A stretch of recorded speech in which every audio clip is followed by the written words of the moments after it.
Salut mes Nakamas, c'est le Dog, j'espère que vous allez bien. Bienvenue pour cette critique analyse du chapitre 1066. Il y a plein de choses à dire sur ce chapitre. On a enfin des infos. Vraiment, on a le visuel de Vegapunk. Je sais qu'il y en a certains comme moi qui adorent et d'autres qui le trouvent complètement dégueulasse. On va en parler. On va parler des Nakamas. On va parler des choix de Robin et qu'est-ce que c'est Robin concrètement. Et surtout, on va parler d'Ichiro Oda avec cette manie de ne pas vouloir faire crever ces personnages. Est-ce que c'est une bonne chose? Est-ce que c'est une mauvaise chose? Quelles sont les conséquences et les liens de tout ça? Et justement, en parlant de personnes qui sont mortes, attention, regardez. Tada! Voilà, pour ceux qui connaissent, c'est Lufistude qui fait ça. Il y a déjà des posters, vous voyez toutes les posters qui sont là-haut. C'est ce que fait justement Lufistude, les lithographies. Eh bien, regardez celle-ci, elle a un petit truc en plus. Je sais pas si on le voit, je vais le mettre. Ah, de l'autre côté, c'est comme ça. Oui, on va se mettre comme ça. Regardez, voilà, on voit là, juste là, hop. On voit qu'il y a des paillettes. Il y a des paillettes un tout petit peu partout. Regardez. Regardez comme c'est joli. Voilà, et toujours pareil, les lithographies sont imprimées recto et verso avec justement le petit certificat d'authenticité ici.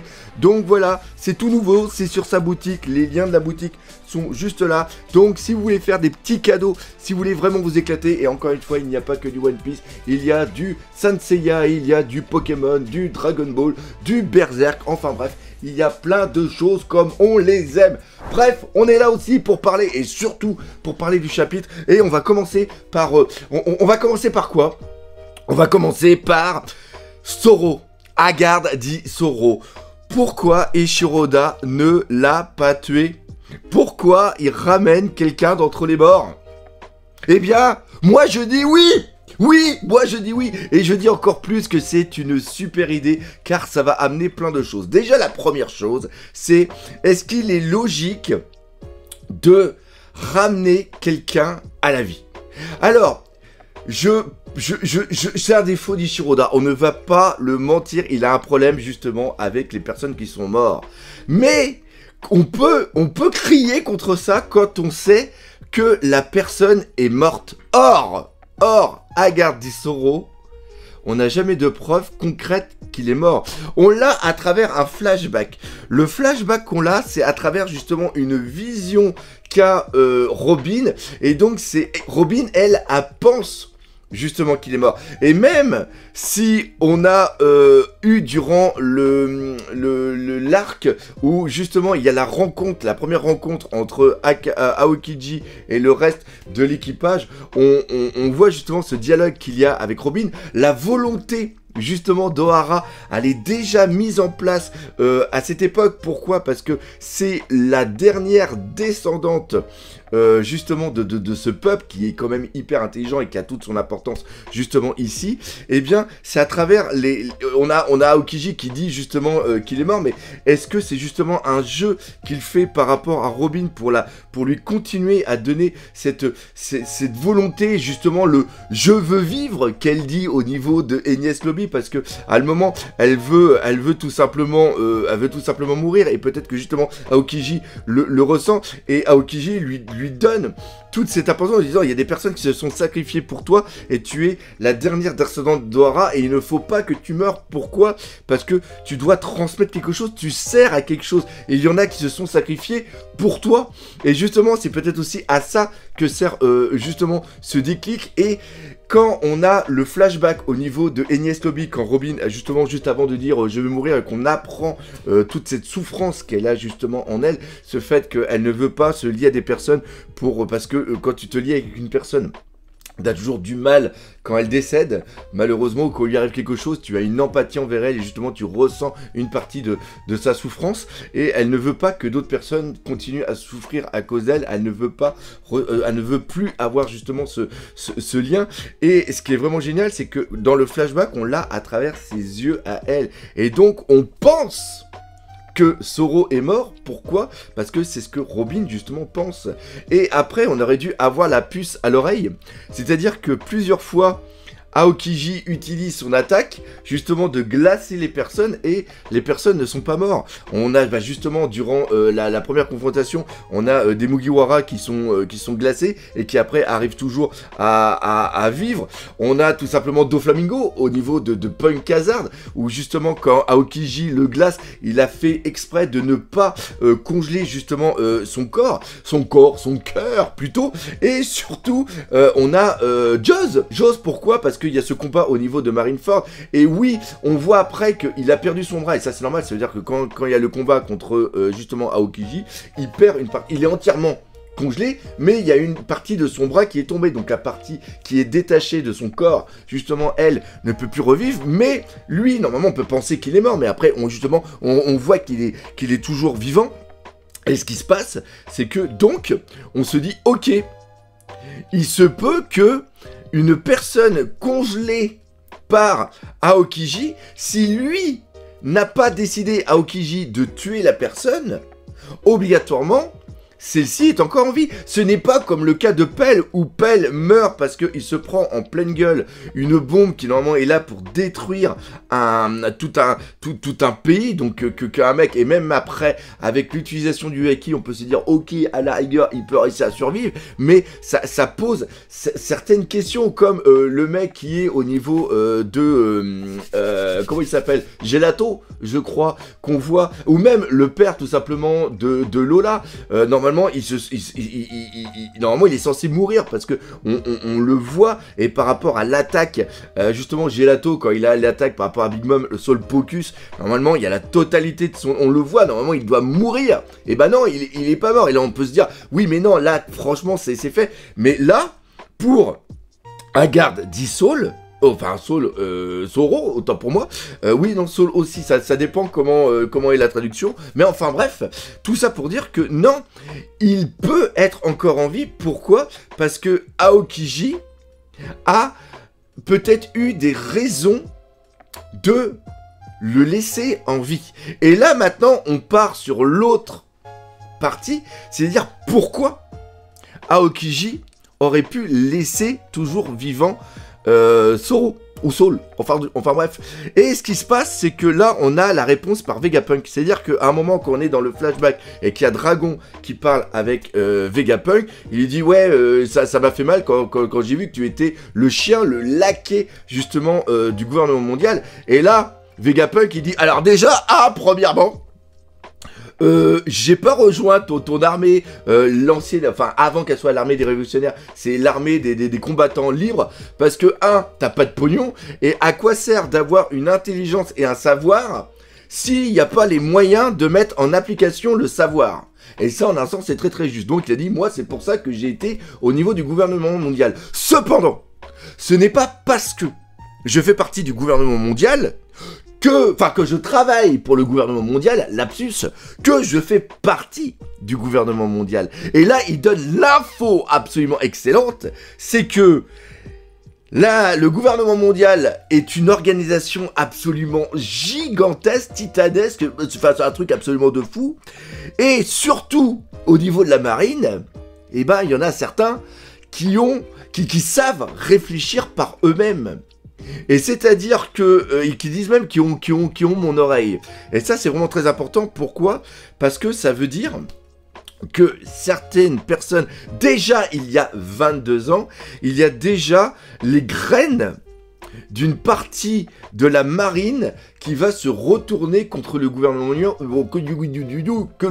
mondial, et qui sont là justement pour une certaine vision de la justice. Et là, ça met en place ce que je dis depuis très longtemps, depuis le tout début que je fais des vidéos. J'ai toujours dit que Aokiji fait partie de cette branche de la marine un petit peu dissidente, qui est là justement, il le dit à un moment même à Doflamingo, qu'il est là pour une certaine vision de la justice, et voilà, et on a la confirmation ici, et c'est-à-dire que si Aokiji, je pense qu'il y a Aokiji, Garp, Sengoku, il y a aussi Kobe, enfin il y avait Corazon qui faisait partie de ça, enfin il y a DS Drake, tout ça, et je pense que tout toute cette partie-là, et donc Kaokiji, depuis très très longtemps, a vraiment un autre lien, et est vraiment en sous-marin pour aider. Et donc, comme il est ami avec Haggard d'Issaul, eh bien, justement, il était au courant aussi de tout ce qui se passe, de tout ce qui se passait au niveau de Ohara. Et c'est peut-être pour ça aussi qu'il a été au niveau du Buster Call, qu'il a été présent, pour pouvoir protéger certaines choses. Et ça, c'est ultra top. C'est-à-dire que si Eiichiro Oda décide de faire vivre un certain personnage, il faut que certains éléments soient mis en place. Premièrement, expliquer en quoi sa non-mort est possible, et c'est ce qu'on vient de faire justement avec cette analyse à travers les différents éléments qui sont mis en place. Mais à côté de ça, il faut savoir aussi quel est le but scénaristique de la chose. On va prendre un exemple. On va prendre la même chose au niveau de Ace. Est-ce qu'il est bon? Et là, je vous le dis concrètement. Si Ace revient en tant que futur allié des Mugiwara, c'est une erreur d'Eiichiro Oda. C'est une totale erreur d'Eiichiro Oda. Pourquoi? Parce qu'on va reprendre justement les différents éléments qu'on a mis en place. Est-ce que son retour a une logique? C'est-à-dire que, est-ce qu'il peut survivre de cette mort? À travers la blessure, c'est impossible, c'est son corps, c'est un trou à l'intérieur, c'est absolument impossible. En plus, il a été enterré, ça veut dire que c'est pas son vrai corps qui a été enterré, et ça veut dire qu'il a réussi à revenir. Alors, il aurait pu revenir à travers justement le pouvoir de Moria, et il serait venu en tant que zombie, et je dis bien en tant que zombie, c'est-à-dire pas en tant qu'être vivant. Donc déjà, d'un point de vue, est-ce que c'est possible qu'il revienne à travers sa blessure? Est-ce qu'il a pu survivre à cette soi-disant mort? C'est absolument impossible. Et maintenant, il faut se poser la deuxième question, c'est-à-dire, quel est le but narratif de faire revenir Ace? Faire revenir Ace, par exemple, n'aurait qu'un but, même pas un but merchandising, parce que ces figurines se vendent toujours, mais ça serait seulement que faire un gros coup de buzz au niveau de l'œuvre, et foutre le kiki tout dur à ceux qui n'ont toujours pas accepté la mort de tout simplement de Ace. Et je trouve que faire juste revenir une personne pour faire du fanboyisme, c'est une pure débilité, et ça c'est justement un problème qu'ont eu d'autres mangaka. Et d'ailleurs Eiichiro Oda, il a été marqué par ça. Pourquoi? Parce que le mangaka qui a fait Kenshin, et là, bien joué Hervé, j'ai un gros trou de mémoire, enfin bref, il a été Noburo, non je sais plus, je vais dire une connerie, mais enfin bref, ce qui se passe c'est que il a été assistant justement à ce mangaka là, et à un moment dans Kenshin il y a un personnage qui meurt, et qui meurt normalement, et que le mangaka voulait faire mourir, sauf que il y a eu tellement comme lettres justement pour dire non on veut pas qu'il meure, faut le faire revenir, et bien justement le mangaka le fait revenir quelques tomes je crois plus tard, et ça a été une erreur. Et Eiichiro Oda a vu que c'était une erreur. Et justement, il a dit, quand Ace est mort, ou quand certains personnages sont morts, eh bien, on les laisse vraiment mourir parce qu'ils ont une importance scénaristique. C'est-à-dire que la mort sert à quelque chose. Et bien là, pour Haggard d'Issaul, la mort de lui permet seulement que à Robin à donner une impulsion sur son futur. Le fait qu'il faut qu'elle prenne conscience qu'elle n'est pas seule, dans le monde, et que ça soit quelque chose de marquant. Mais le fait de après, c'est-à-dire son choix, son destin de Robin qui est un petit peu mis en place à travers Haggard d'Issaul, eh bien, est repris, cette pulsion est reprise après à travers Aokiji.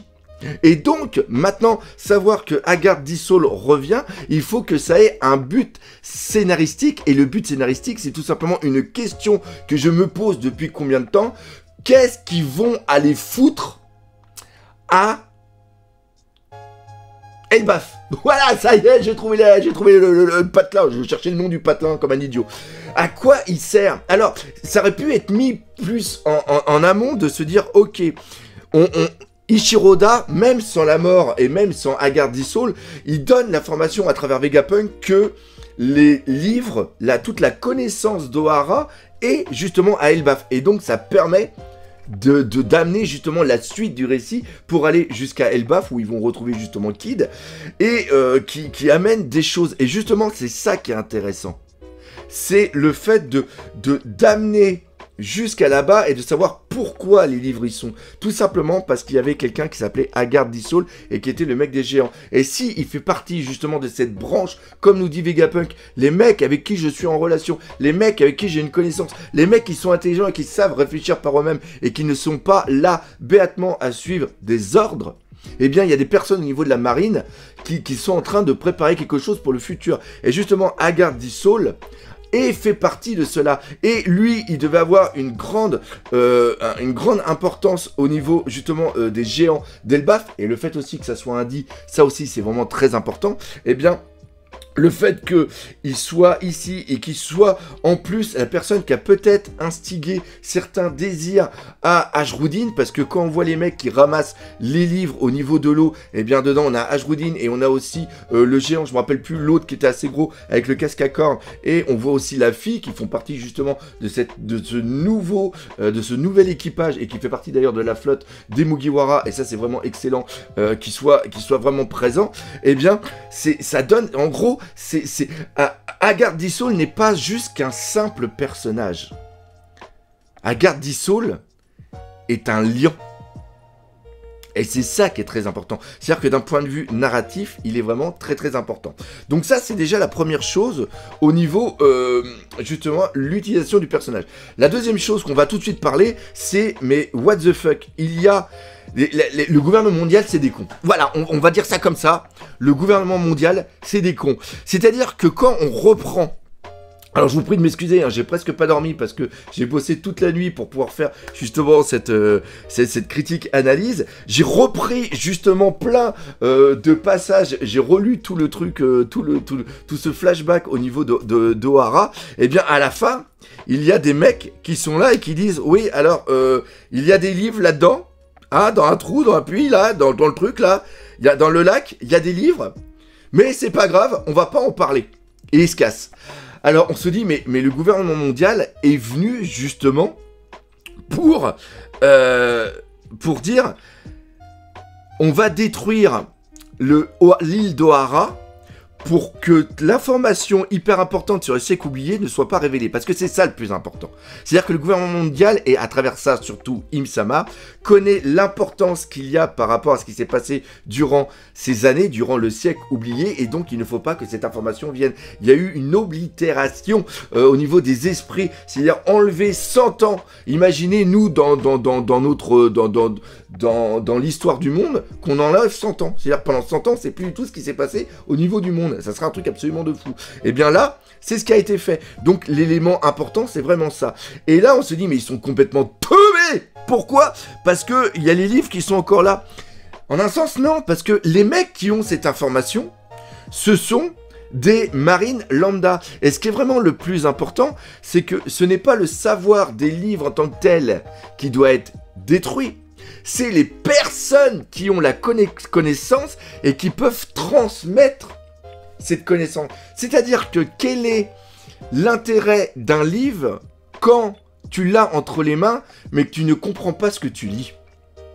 Parce que les livres, en tant que tels, ils sont peut-être pas tous écrits à travers la langue universelle de One Piece. Peut-être qu'il y a différentes langues et qu'il fallait certaines personnes, certains érudits qui avaient certaines connaissances et qui pouvaient analyser certaines parties de certains écrits et qui pouvaient même déchiffrer certains écrits. Parce que l'écriture des poneglyphes, par exemple, c'est peut-être une écriture qui est vraiment spécifique justement à un certain peuple. On peut imaginer que justement Wano Kuni, quand ils écrivent dans leur parchemin, eh ben c'est une certaine écriture. On peut imaginer exactement la même chose au niveau d'Alabasta et au niveau de Skypiea, etc.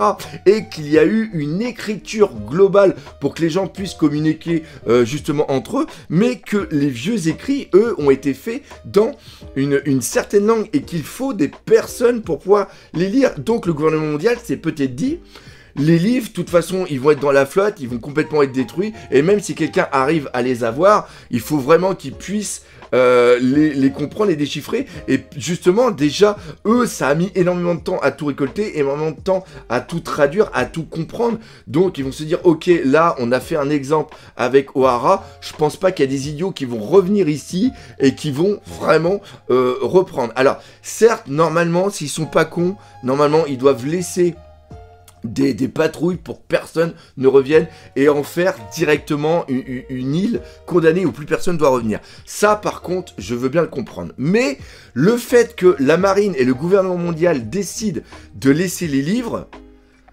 ça a une certaine logique. Et l'autre logique qu'il y a aussi, que beaucoup ont dit au niveau des commentaires, c'est-à-dire que c'est complètement débile qu'ils ont réussi à sauver des livres qui sont dans de la flotte. Alors, oui et non. Je dirais oui, mais tout dépend de comment a été fait le papier. Il faut savoir que le monde de One Piece, c'est un monde qui est à 95% fait d'eau. Et donc, je pense que, vu qu'il y a beaucoup d'écrits qui doivent être faits au niveau de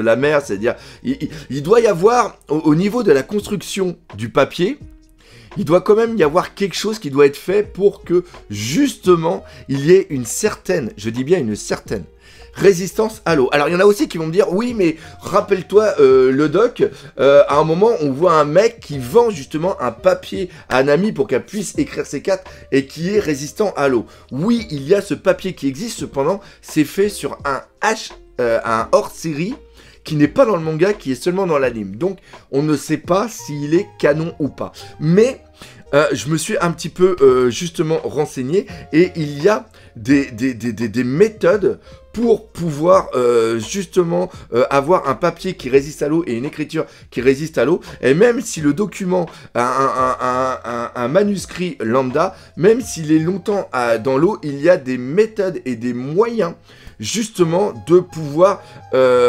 réhabiliter, on va dire ça comme ça, le texte qui est à l'intérieur. Et en plus, c'est Vegapunk qui a été justement sur l'île d'Elbaf pour pouvoir justement lire tous ces documents et garder un petit peu ce savoir. Et je pense que il a peut-être aussi créé une machine qui permet justement de pouvoir, entre guillemets, je dirais, reconstruire, obtenir à nouveau toute la manière, tout ce qui est construit, tout ce qui était écrit justement dans les livres. Et dernière chose, il y a aussi le ta gueule, c'est magique.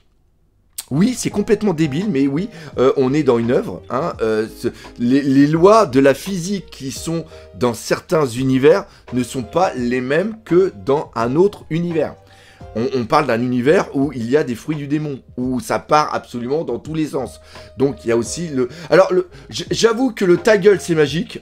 C'est un peu facile. C'est pour ça que j'ai cherché vraiment des excuses un petit peu autre part. Mais voilà le petit truc. L'autre chose maintenant qu'on va parler et que je reprends aussi beaucoup de choses qui m'ont été dites dans les commentaires, c'est Robin Hood que j'ai lu aussi au niveau de Twitter, sous mes tweets justement pour partager un petit peu ce chapitre absolument de fou. C'est que certains ont dit, oui mais alors Robin, elle a été avec Dragon, Dragon est en lien avec Vegapunk. Vegapunk et Dragon sont en lien, enfin surtout Vegapunk, je sais pas, mais oui, Dragon est en lien aussi avec Disoro. Et d'ailleurs, entre parenthèses, le mec complètement brûlé, c'est les brûlures par rapport à Aura, mais par rapport au gel, et c'est peut-être justement la personne dont parlait Kid. Donc ça, c'est aussi vraiment très très bon. Enfin bref, petite parenthèse. Et donc, comment ça se fait que, vu l'importance de Soul pour Robin, comment ça se fait que Robin n'ait pas eu cette information? Eh bien, tout simplement parce qu'elle a un chemin à parcourir. Et qu'il ne faut pas qu'elle ait tout... Pour qu'elle ait toujours cette impulsion d'aller jusqu'au bout, de trouver le Rio Poneglyph, de trouver cette vérité sur le chèque oublié, et en un sens d'amener à travers son impulsion à elle, l'impulsion à Luffy, parce que Luffy va avoir justement un rôle, eh bien, elle ne devait pas savoir des choses. Elle doit les savoir plus tard. C'est le chemin initiatique du personnage. Il y a le chemin initiatique pour le héros, mais il y a aussi des chemins initiatiques pour des personnages secondaires. Parce que Eiichiro Oda, quand il donne une construction à un personnage, et surtout au niveau des Mugiwara, eh bien, on va dire par exemple ce qui se passe au niveau...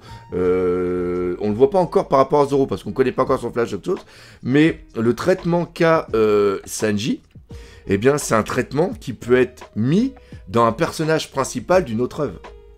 C'est ça qu'il ne faut pas oublier avec Eiichiro Oda, c'est qu'il donne des cheminements initiatiques très très très importants à ses personnages. Et donc Robin, si elle ne sait pas des choses, c'est parce qu'elle doit obtenir la connaissance par elle-même.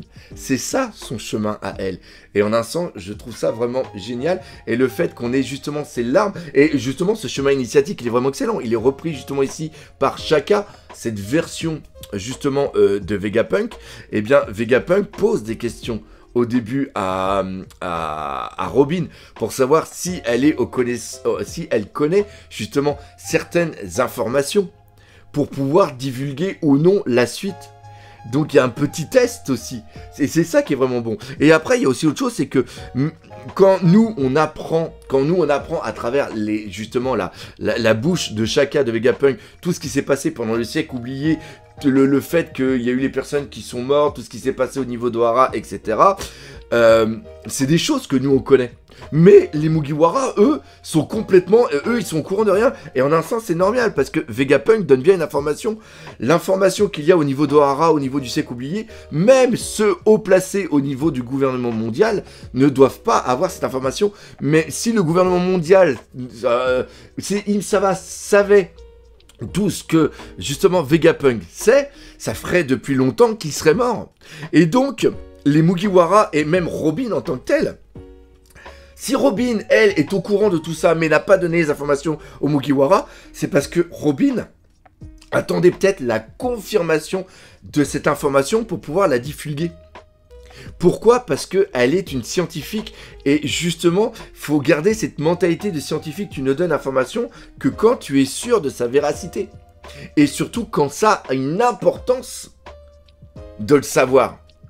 Et peut-être que elle, Robin aussi, elle sait que c'est dangereux. Et elle ne veut pas donner ce danger pour l'instant aux Mugiwara. Pourquoi? Parce qu'ils n'ont pas atteint le niveau où cette information leur sera nécessaire.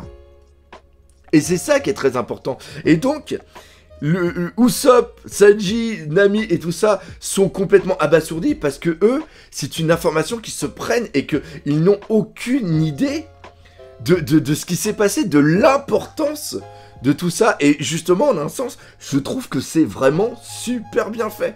Franchement, j'ai adoré ce chapitre pour la manière dont ont été amenés, et surtout pour une fois, nom de Zeus, on a enfin des infos de la part d'Eiichiro Oda. Et ça fait du bien, et ça fait peur. Pourquoi ça fait peur? Parce qu'on sent qu'il nous amène sur cette fin d'histoire.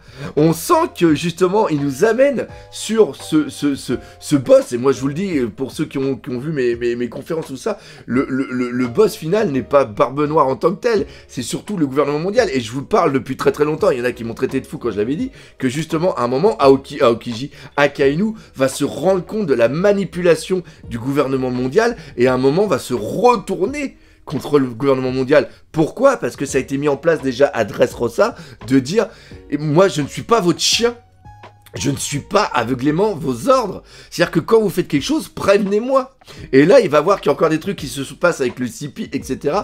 Et il va pas apprécier. Et à un moment, il va retourner sa veste. À un moment, voilà, c'est dingue. Je le pose là, je l'ai dit depuis très longtemps. Mais je pense qu'à un moment, ils ne seront pas copains. Mais à un moment, ils vont se battre contre un ennemi commun qui va être justement Im-sama et tout ce qui va aller justement autour de ça. On va terminer maintenant avec Vegapunk. Justement, Vegapunk, j'adore son style qui fait énormément penser justement à Einstein par rapport à la photo qui est connue où justement il tire la langue. Le fait qu'il ait cette tête qui arrête pas de grandir, information donnée justement par Dragon quand il revoit, et donc ça veut dire qu'ils se sont vus déjà plusieurs fois, et qui dit ta tête elle a encore grossi. Donc ça montre que justement tout le savoir qu'il a, c'est une capacité qu'il a d'un point de vue génétique, que son cerveau il augmente. Est-ce que c'est lié aussi à un fruit du démon? Je ne sais pas. Et ce qui est vraiment bien, c'est qu'à la fin, On voit que sa tête a été coupée et justement ça reprend. Mais si vous connaissez pas Gumd, lisez-le avec Desti Nova. Je l'ai dit directement, c'est à ça que ça m'a fait penser directement quand j'ai lu le chapitre que j'ai fait la réaction live, la tête qui est justement coupée avec l'impression qu'il y a du vide à l'intérieur. Donc alors il y en a certains qui m'ont marqué dans les commentaires, j'avais pas pensé qu'en vérité son cerveau il serait scindé en plusieurs parties et chaque partie serait mis justement un des 6 Vegapunk et chaque Vegapunk reprend une des sentiments, une des émotions qui sont liées justement par rapport aux différentes places au niveau de notre cortex, etc., au niveau du cerveau. Et ça, en un sens, c'est une très très bonne idée. Moi, je suis toujours d'avis qu'il a une puce dans la tête et que c'est lié aussi à un ordinateur. On voit que sur le dessus, il y a tout simplement une pomme qui reprend justement... Alors ça, je l'avais trouvé au niveau de Newton, tout simplement la connaissance. Mais la chose que j'avais pas fait le lien, c'est un lien tout simplement biblique qui est la pomme d'Adam, qui est justement le savoir. C'est-à-dire que c'est quand ils ont croqué dans la pomme qu'ils ont obtenu justement le savoir et qu'après ils ont été bannis. Donc en un sens, le savoir que a Vegapunk est justement le savoir qui va faire en sorte qu'il soit banni justement du gouvernement mondial et qu'il soit banni, voire même pourquoi pas tué, et qui va transmettre justement à Robin certaines informations et une continuité de la volonté. La chose aussi qui est vraiment excellente, c'est que là on va revenir un petit peu dans de la cosmologie, c'est-à-dire que ils ont au niveau d'Ohara, on voit une sorte de planétarium qui est présent avec la planète One Piece, avec plein de planètes qui sont autour.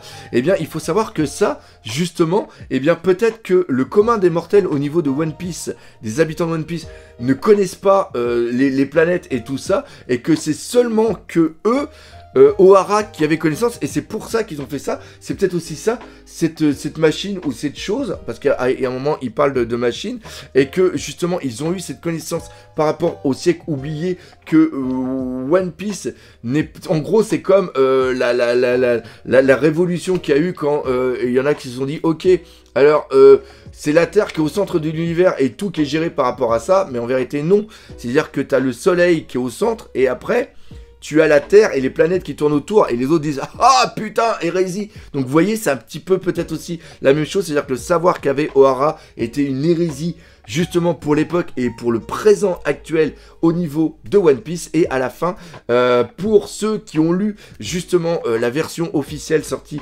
sur Manga Plus, on voit que Vegapunk, eh bien, il dit toujours, il finit ses phrases par Cassar. Et ça, c'est normal, c'est parce qu'il y a toujours dans les mangas, il y a toujours des petits tics, justement, de langage. Et je me suis dit, s'il y a ça, c'est qu'il y a une raison. Et la raison, c'était un vieux cheminement intellectuel que je me rappelle d'il y a très très longtemps. Et bien, tout simplement, le Cassar.